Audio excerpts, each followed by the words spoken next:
Akankah penahanan Presiden Yoon akhiri krisis di Korea Selatan? Sebanyak 3.000 petugas kepolisian dan Komisi Pemberantasan Korupsi (CEO) dikerahkan untuk menahan Presiden Yoon Suk Yeol di kediaman resminya di ibu kota Seoul, Rabu, 15 Januari 2025 pagi.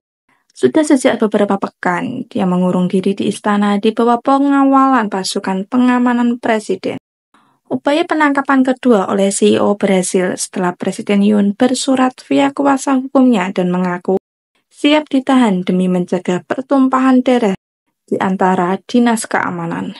Dia membantah telah melakukan makar dan mengeklaim akibat penahannya supremasi hukum telah ambruk sepenuhnya. Analis meyakini penangkapan Yoon tidak serta-merta akan mengakhiri krisis politik di Korea Selatan. Kita seakan naik ke roller coaster setiap hari sejak tanggal 3 Desember meski sebagian besar warga Korea melanjutkan kehidupan normal seakan tidak terjadi apapun. Mereka merasa kedua barisan politik sama buruknya, kata Kim Sang-won, bekas politik Kongres untuk politik baru yang berhaluan kiri. Pemakzulan Yoon akan parlemen saat ini masih diperiksa oleh Mahkamah Konstitusi. Dia juga menghadapi dakwaan menyebabkan pertikaian sipil dengan memberlakukan darurat militer. Dakwaan tersebut terutama dituntut oleh kelompok oposisi Partai Demokrat. Ada banyak kebingungan dalam prosesnya, kata Kim. Pengacara Yoon bersikeras bahwa CEO tidak memiliki kewenangan hukum untuk menyelidiki presiden.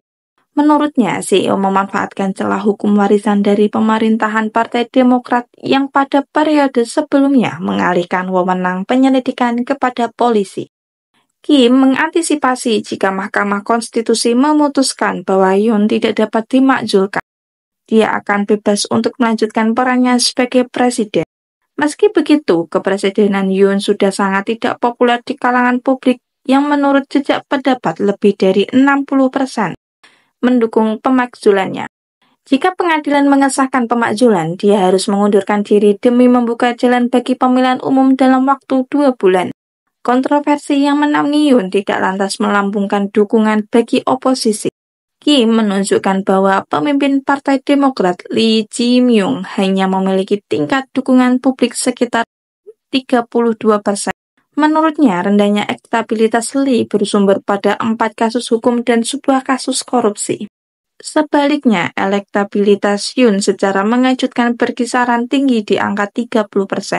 Jika Partai Kekuatan Rakyat, PPP, mampu menggantikan Yoon dengan tokoh konservatif karismatik yang objektif dan merangkul ide-ide untuk masa depan bangsa, maka memenangkan pemilihan mungkin tidak semudah yang diasumsikan Lee dan Partai Demokrat, kata Kim.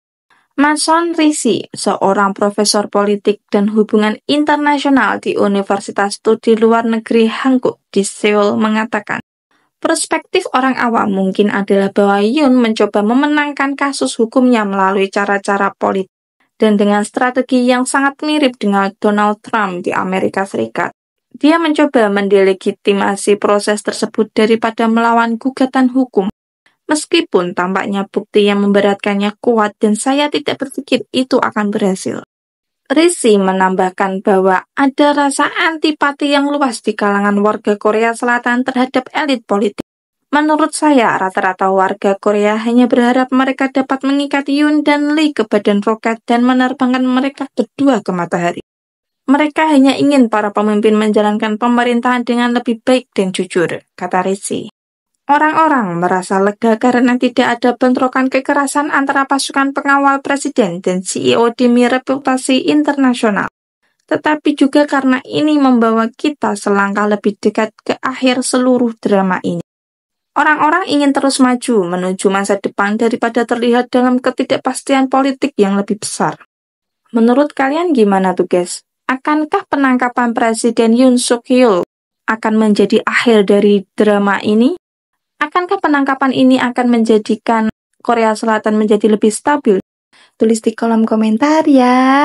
Jangan lupa like and share ke teman-teman kalian supaya teman-teman kalian juga tahu berita terupdate baik dalam dan luar negeri. Terima kasih.